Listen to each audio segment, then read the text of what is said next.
ये गीत बहुत ही चर्चित शायर इरशाद खान सिकंदर के जकर हम कंपोज कैनी और डीआरजे रिकॉर्ड्स पर ही रिलीज भइल।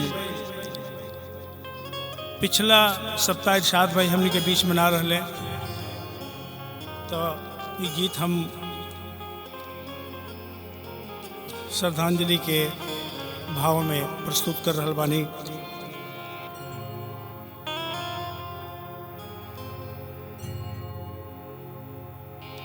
उदास आँख में काजर न भावेला तनिको, उदास आँख में, उदास आँख में काजर न भावेला तनिको,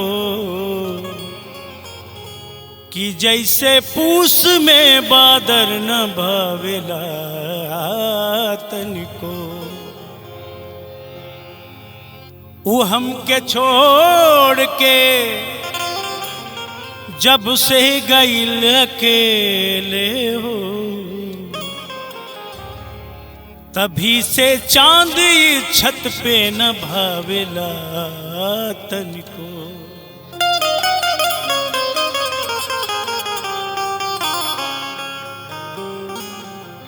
इरशाद भाई,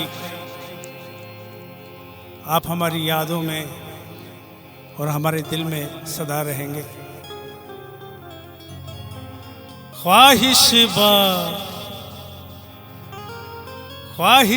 बा कौन वैसने, जादू दिखाई दे।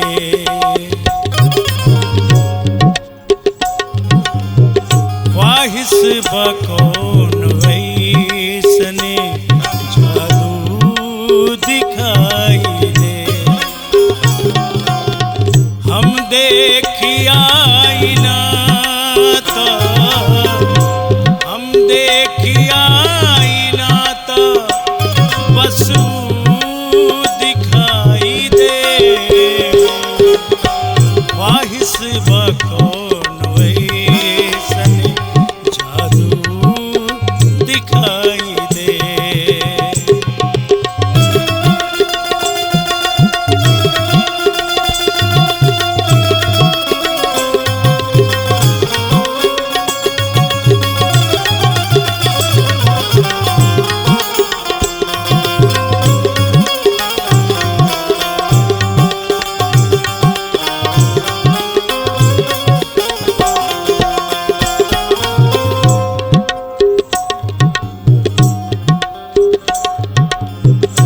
ऐसे उ हमरा याद में आवस कबो कबो,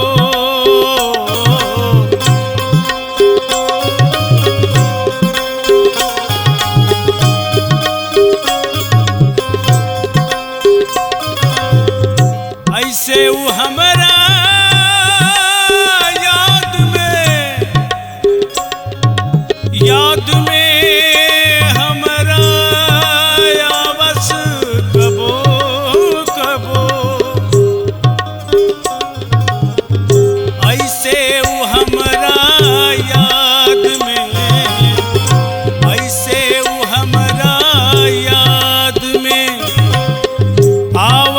कबो कबो,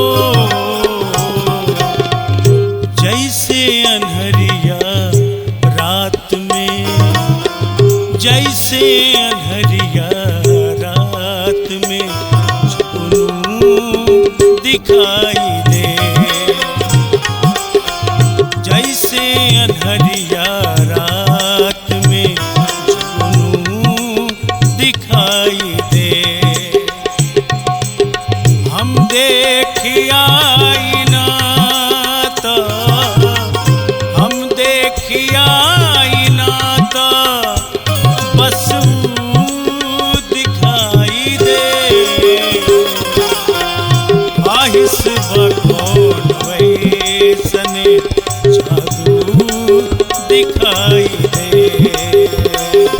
ख्वाहिश बकौन वैसन जादू दिखाई